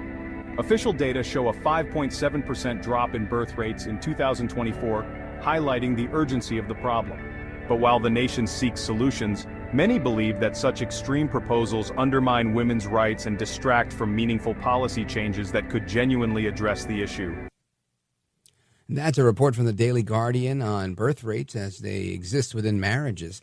And, of course, with fewer and fewer marriages, you get less and less birth rates. And we have a declining birth rate in the United States as well. Now, we're not in the position that Japan is in, not even the position China's in. But we have our own position where, families of 6 and families of 4 are quickly dissipating, to become families have only one kid or maybe just 2. And I wonder, do we ever have a renaissance of this? Does this come back? I don't know. But I do know the first step is keeping the marriage together, right? And cultivating intimacy and healing and delight. And that's the subtitle to a book I want to talk about. The Deep-Rooted Marriage, Cultivating Intimacy, Healing, and Delight. It's written by Dr. Stephen Call. He's a clinical psychologist specializing in marriage counseling, and he's a teacher of graduate students at the Seattle School of Theology and Psychology in Seattle, Washington. Big shout out to all of our listeners in Washington. And I want to bring him on because I want to get his thoughts both on the story that's going on in Japan and marriage overall as we learn more about his book. Dr. Steve Call, welcome. Thank you. Thank you, Rich. Really an honor and privilege to be in conversation with you. So thanks for inviting me. Likewise. Thank you for joining us. And, when you hear about Japan having this, really existential crisis about their birth rates, and marriages not going the way that they expected them to go, what's the first thing that comes to mind for you? I think the first thing is part of the struggle for so many of us, and obviously depending on the culture we're in, that I just really think across the board, there's this lack of contentment that I think is familiar for many of us in marriage. Maybe the outcome of what we signed up for or what we said I do to isn't maybe necessarily what we imagined or hoped for. And so I think, the declining birth rate is maybe a symptom of that, the lack of, contentment, lack of satisfaction, lack of, maybe enjoyment and joy that we thought marriage might give us. And I think that's, honestly, that's part of the struggle for many couples, no matter how long they've been married, is sometimes we say I do with this expectation, of what we thought it would be, and it really is something quite radically different. Now, for the folks that are listening and want to get a copy of the book or 2 copies of the book, one to give away, The Deep-Rooted Marriage, Cultivating Intimacy, Healing, and Delight, what would you say is the number one takeaway, with next minute or so? Tell us, what do you think the big point is? Sure. I think our big point, our major point really is paying attention and cultivating awareness in how our past story, meaning family of origin story, plural, plays a part in how we live in our relationship and our marriage. And I think for many of us, we're not even aware that that's part of what's happening. So really, I think the fundamental hope that we have in what we wrote is really that the reader could become more aware of how their story, their family of origin story, impacts the way they relate to their partner, the way they relate to their spouse. I would say that's the key takeaway. Yeah, and honestly, if you would have told me that 10 years ago, 15 years ago, I would have been like, family of origin, what does it matter that I'm Puerto Rican? But, now I understand it, having, matured a little bit. It's so true, where people come from, how they grew up, where they grew up, who they are, and not in a way where you're trying to be biased towards somebody, but really understanding somebody's story. Otherwise, you can't meet them where they are. And everything can become an offense, right? And the minute it's not an offense and it's a position of understanding, it's like, oh, well, I get it now. Or at least you can get it a little bit better. Now, again, folks, the book is called The Deep-Rooted Marriage, Cultivating Intimacy, Healing, and Delight. And you can get a copy on Amazon.com, where, or wherever you're getting your books. Again, The Deep-Rooted Marriage, Cultivating Intimacy, Healing, and Delight by Dr. Steve Call. Doc, let everybody know where they find you. Is there a Twitter account or Instagram or website that you can refer people to? Sure, yeah. Our website is thereconnectinstitute.com. That's our website. And then our Instagram's at Reconnect Marriage. That's where further resources are available. But yeah, I would say our website is the best place for resources if people want some additional information or other resources and tools that we offer. Outstanding. All right. I do have a couple of follow-up questions for you. If you're able to stick around, I'm going to ask that you do. Sure. I got to take a pause right here, though. Folks, we're going to come right back. It looks like Dr. Steve Call is going to stick with us, talk a little bit more about marriage, and give us a few life hacks on how to make your marriage a little bit better. And that's coming up right now. Don't go anywhere. 833-482-5337 if you have a question on marriage or the alcohol topic. I want to get your opinions on that and everything else. Don't go anywhere. It's Rich Valdez, America at Night.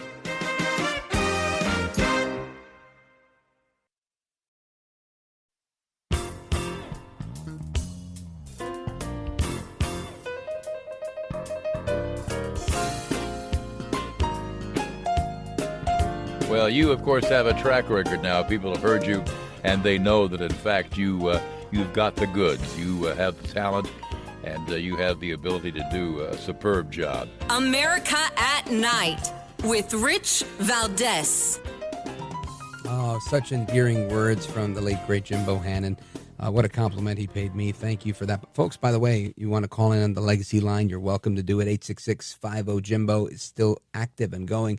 Of course, we're using 833-4-VALDEZ for all of our calls tonight, so make sure you tune in if you want to and chime in on the conversation. But before we move on to your calls and everything else, I want to just put a button in this conversation on relationships and marriage, because oftentimes, the dating relationship ends up becoming the marriage relationship. And when it does, while the dynamic is somewhat changed, it's still this relationship, right? It's still your girlfriend. That's still your boyfriend. You just have different titles. And not in every way, but in many ways. And people that come to the marriage, to the relationship with any baggage, with any type of childhood wound, with any type of abandonment issue or anything like that, which is not foreign for a lot of people. A lot of people grow up with a lot of different things. It can be a thing. And I came across this clip that I found interesting because I've heard people, women in particular, but men as well, go through this as it was described on a podcast. This used to be called Doing the Work podcast, but it was recently changed to the Sabrina Zohar show. And she's a interesting personality, and I really enjoy listening to her stuff. But she said something that I thought was interesting, and it kind of talks about the family of origin stuff that we were just talking about with our guest, Dr. Steve Call, who is the author of the book that you need to get 2 copies of. The book is called The Deep-Rooted Marriage, Cultivating Intimacy, Healing, and Delight.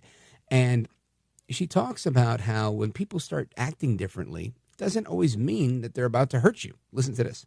Does something really feel off, or is this just your hypervigilance kicking in?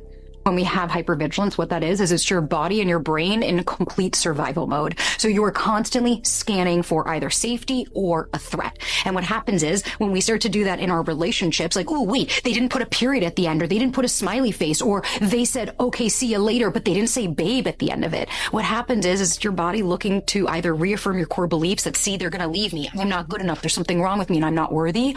Or it's scanning for safety. Look, you need to go. This isn't safe. So next time you have this encounter, I want you to really ask yourself, is there actually something here that I have factual information to back up as a threat?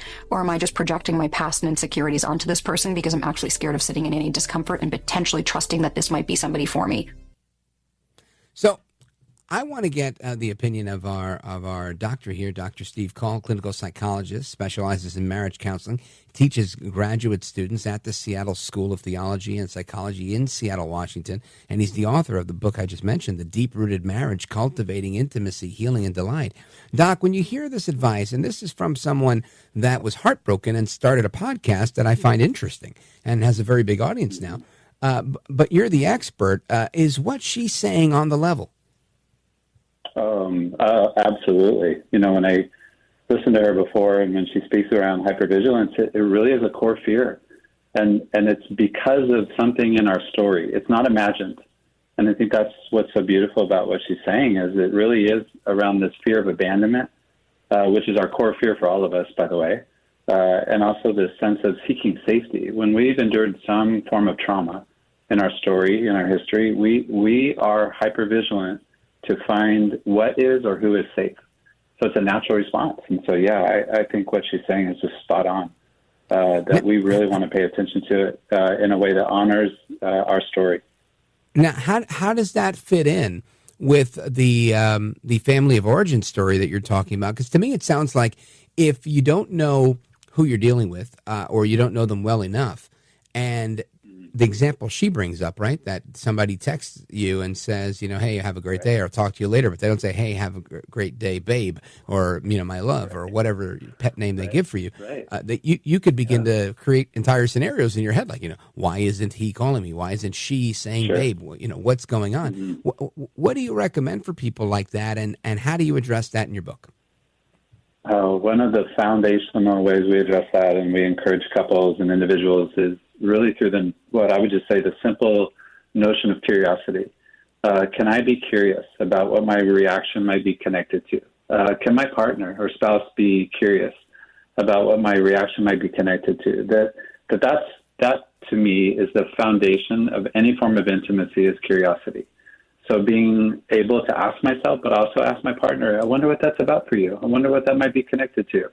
Not out of blame, not out of accusation, but more out of a reflection. And I think that posture of curiosity really helps couples maybe to loosen the grip on some of the judgment, that they have either toward their reaction or their partner's reaction. Yeah, I think you're right. And obviously, I think it goes without saying, you have to be a somewhat, I'm going to say, kind person, right? If you're a jerk, you're not going to think about being curious, right? You're going to be like, why are you doing that? What, But if you're taking a position of kindness towards a person and kind of being empathetic, like, I wonder why you're being a jerk. I wonder why you're being cold or whatever. Which I think, and I can tell you for me, that's not my immediate go-to. If I don't like the way somebody's behaving, the last thing I'm going to say is, I wonder if they're having a bad day. It's more like, what is your problem, right?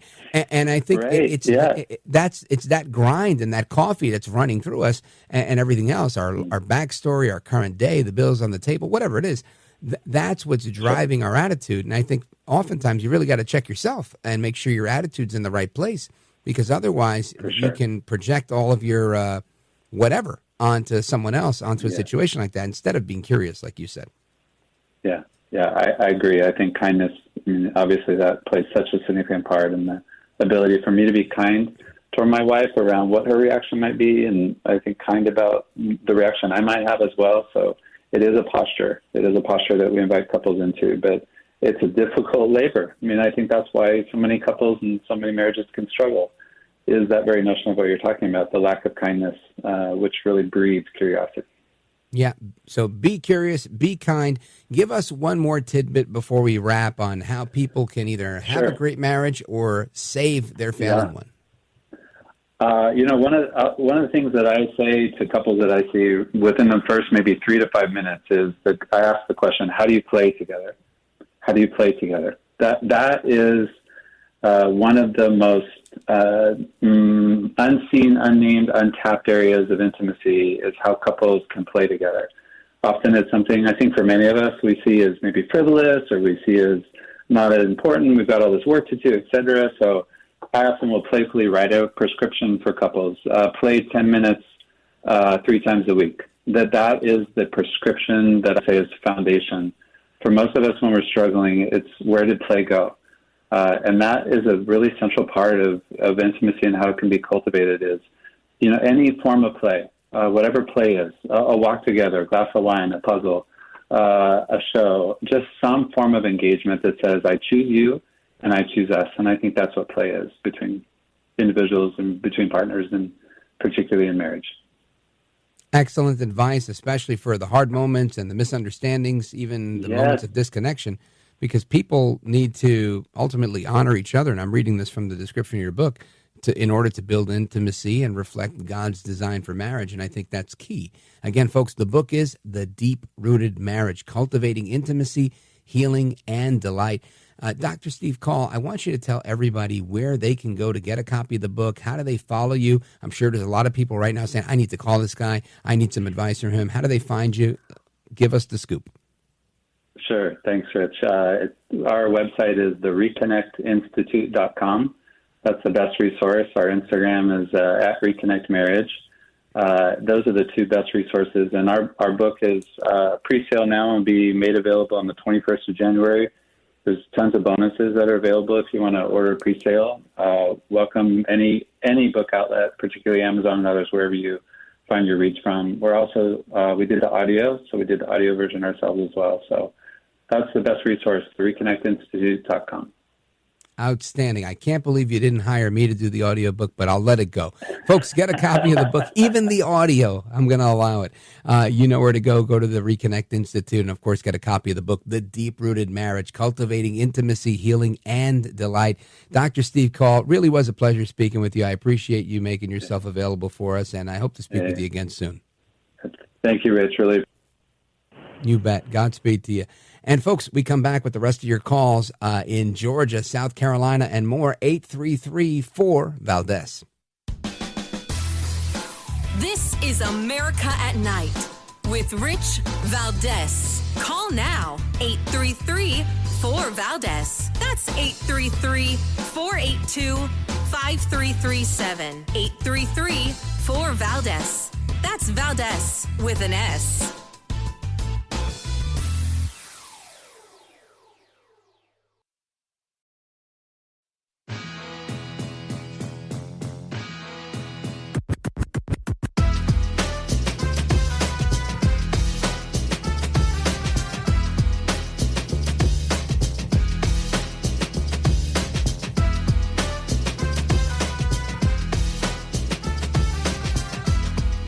now. 833-4-VALDEZ. That's 833-482-5337. 833-4-VALDEZ.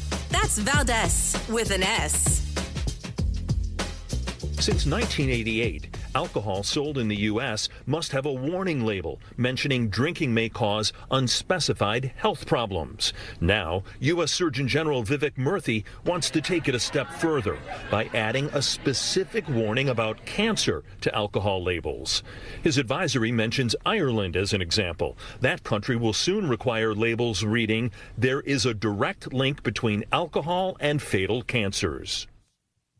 So you've got the warning from the Surgeon General that alcohol is a well-established preventable cause of cancer, and this is maybe a wake-up call for millions of Americans, but it's the worst-case scenario that a lot of beer companies and other alcohol companies have already been preparing for this over the years. I didn't know that.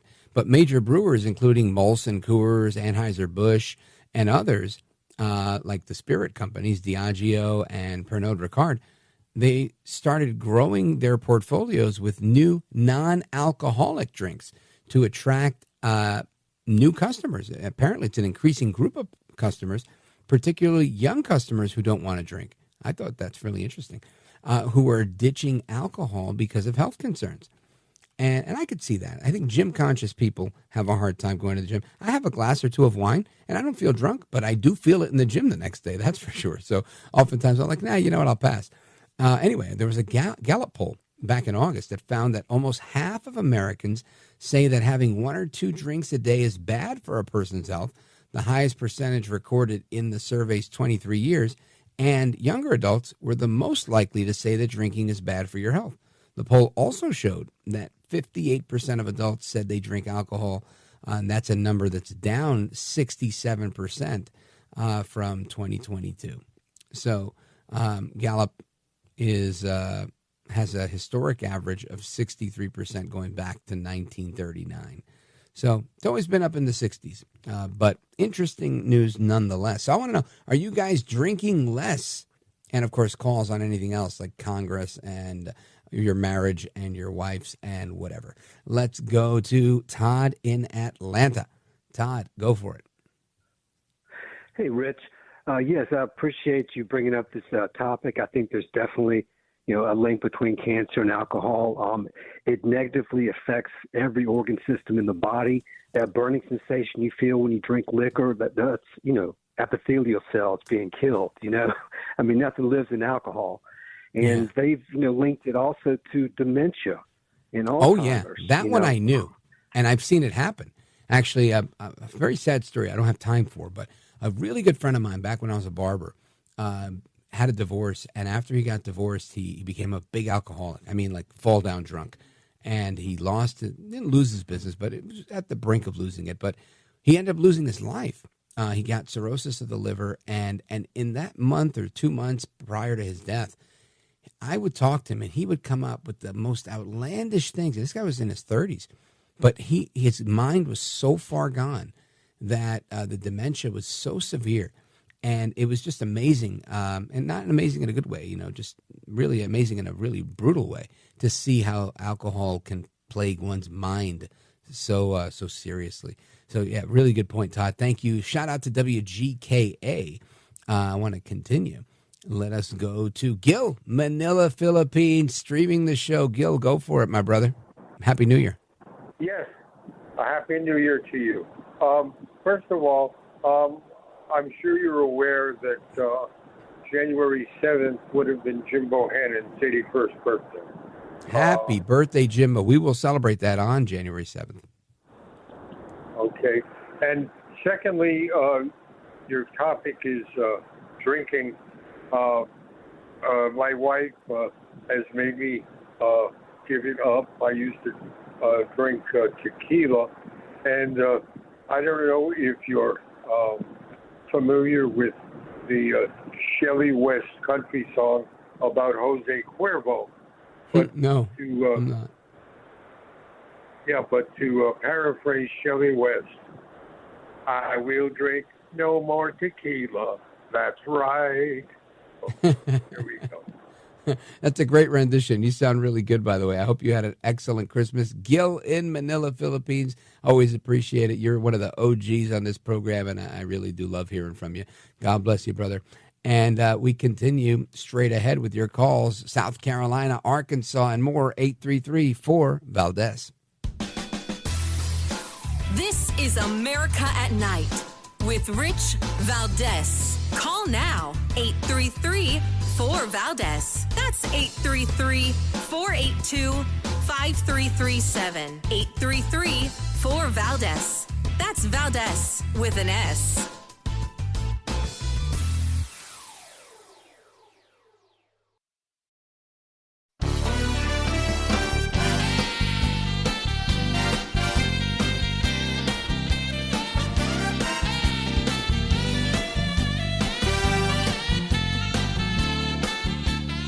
Voted best head of hair in live late night radio 6 years in a row. It's Rich Valdez. All right, amigos, it is the speed round. I just want to remind you, on Monday, January 6th, for our January 6th show, we'll be talking about all things January 6th, the certification of Trump's election, and Congresswoman Beth Van Dyne is scheduled to be with us. Always fun chatting with her. And let us continue. Let us go to Larry, Charleston, South Carolina, WTMA. Larry, go for it. Yes, sir. The greatest thing that you can do for the rest of your life and for America would be to promote the concept of single-issue bills. Mm-hmm. They maybe every year give us one of these omnibus bills, 10,000 different things that are all wadded up in there. Right. They put the good in with the bad, and then you can't throw the baby out with the bathwater, so you're screwed into a big pork barrel spending bill like the omnibus bill. I think you're onto something, Larry in Charleston, because this is what, Matt Gaetz was talking about, even Speaker Johnson. And now that he's in the position, I think it's a little harder to do. But because that's kind of like the mother's milk, right, in politics, that spending that they do. And that's how they compromise on everything. That's how they get along. That's what they call bipartisanship. But I agree with you. You can't keep looping in money for your library with, spending in Ukraine. It just doesn't work like that, and it shouldn't work like that. Very good comment. Thank you, Larry in Charleston. WTMA. Let's go to John, Horseshoe Bend, Arkansas, KSAR. John, go for it. Hey, Happy New Year's to you. Thank you, brother. You too. By the way, when do you think we first saw the Democrats going bad? I have a question for you. Well, I think Democrats have probably been bad for a long time, like following Kennedy. But in my adult lifetime, I would say I saw a hard shift really far to the left with the election of Barack Obama. I think 1980s. When we saw them doing the gun bans, I think they used that to get their foot in the door for free speech and everything else. What do you think about that? Yeah, I think it's probably you're right. That was probably the left within the party celebrating a big victory, saying, let's grab some guns, let's do what we can do to stifle speech. And it's been a slippery slope, like a snowball effect ever since. And it's only getting worse until now, right? I think finally it's starting to ease up a little bit. And if we can, hold the line and hold the hands of time a little bit for the next 4 years, like I like to say, amen, praise God, hallelujah. We've got to do it beyond the next 4 years as well, and that's where the challenge lies. John, thank you for your call, brother. Amigos, hasta la próxima. Take care, good night, and God bless you, America. And those of you that are still with us till 1 a.m., you're about to hear an amazing interview, plus some calls. Don't go anywhere. I'm Rich Valdez.